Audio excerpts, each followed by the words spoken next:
The following presentation should be a guide as how you could approach these patients and address the concern in your practice. The sets of questions are not scientifically validated, but they're really meant to help you in your practice.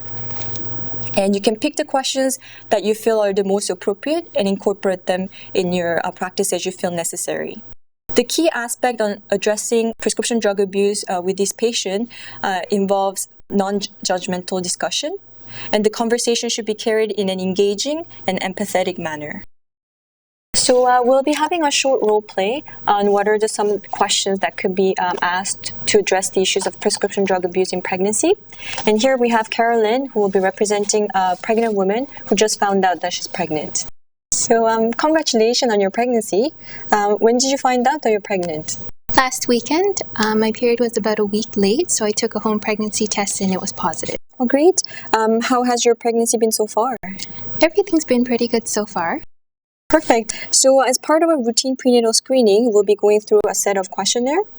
This information is really meant to help me provide the best care possible for you and the unborn child. Okay. So as you know, alcohol is part of our social life and many women report drinking on a regular basis. In your pregnancy, have you been exposed to any alcohol even prior to finding out that you're pregnant? Well, we had a big party on the Friday before I found out, so I had about 5 or 6 drinks then, but none since.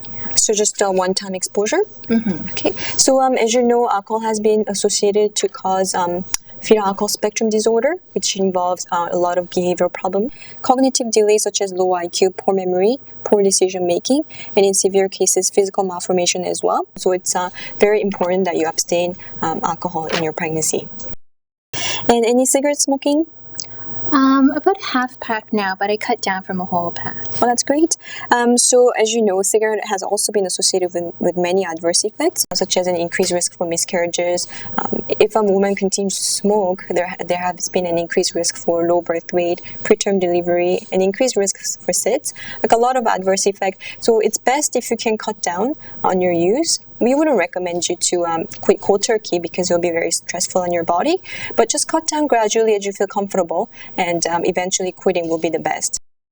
Okay. I'll try. So the next sets of questions are pertain to medications because as you know, many of us are prescribed medication to treat certain conditions such as difficulty sleeping or any pain relievers. So have you ever taken any of the following medications? Pain relievers such as Tylenol 3, OxyContin, Percocet, Vicodin, Methadone?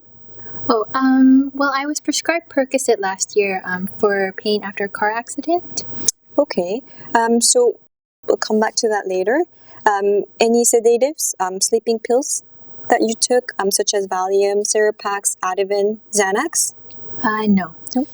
Any stimulant to treat any ADHD or increase your mental alertness, such as Ritalin, Concerta, Dexedrine, or Adderall? No. Okay, so in terms of the Percocet, in the last 3 months, how often have you taken these medications? Would you say never, like once or twice, on a monthly basis, weekly, daily, or almost daily? I take it daily, about 3, no more than 5 pills a day though. Okay. And in the last 3 months, how often have you felt a strong desire or need to take this medication? Never, once or twice, monthly, weekly, daily, or almost daily?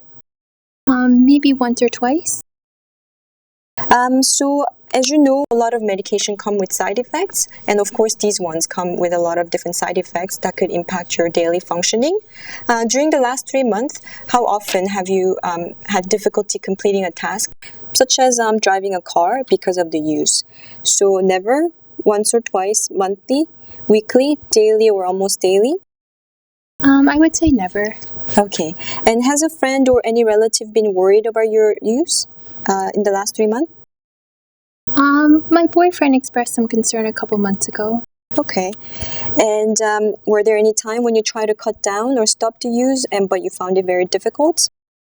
Well, I tried to cut down when my boyfriend was talking to me, but I found it very difficult to stop, and it made me very sick, so I decided to continue taking.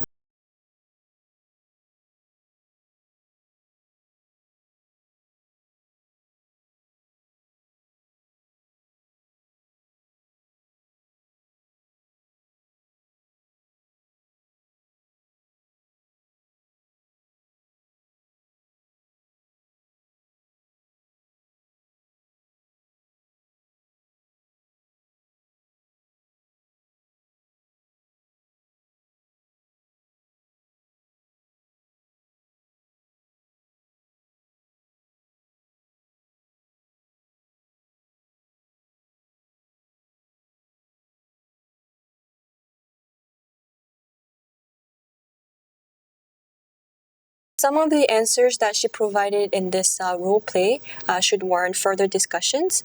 For example, in her case scenario, the fact that her boyfriend was concerned about the use should put an alarm to the clinician. So as you can see from the role play, the interviewer could start by asking questions about exposures that are socially accepted, such as alcohol or nicotine, to set some level of comfort between the clinician and the patient. And when the clinicians suspect an abuse of prescription drug medication in the patient, it is important to take down additional information, such as any history of addiction issues to illicit substances, any psychiatric disorders such as depression or bipolar, or any previous medication that were used to treat her conditions. In the case when an abuse is confirmed, it is important that the record is kept on both the mother and the child's health record. And it is important to refer the patient to a support program, as well as referring the patient to a healthcare professional who specialize in the issue of addiction and pregnancy. So if you live in an area where no formal treatment program exists, you may be the only resource for her to stop using. So just meeting her weekly or even bi-weekly, as it's done on a high-risk pregnancy, may be beneficial in encouraging her to stop. And it's important for you to seek guidance from a healthcare professional who specialize in the issues of addiction in pregnancy and breastfeeding. Toronto has the privilege of having a TCOP program at St. Joseph Hospital. And also it is important to determine if the prescription drug abuse is due to other conditions, such as any domestic abuse, mental illness, and seek resources for those specific issues. So thank you for listening. I hope it was helpful in your practice. If you have any further question, you can contact us on our website, which is motherrisk.org, or contact us by phone at 1877-327-4636. Thank you.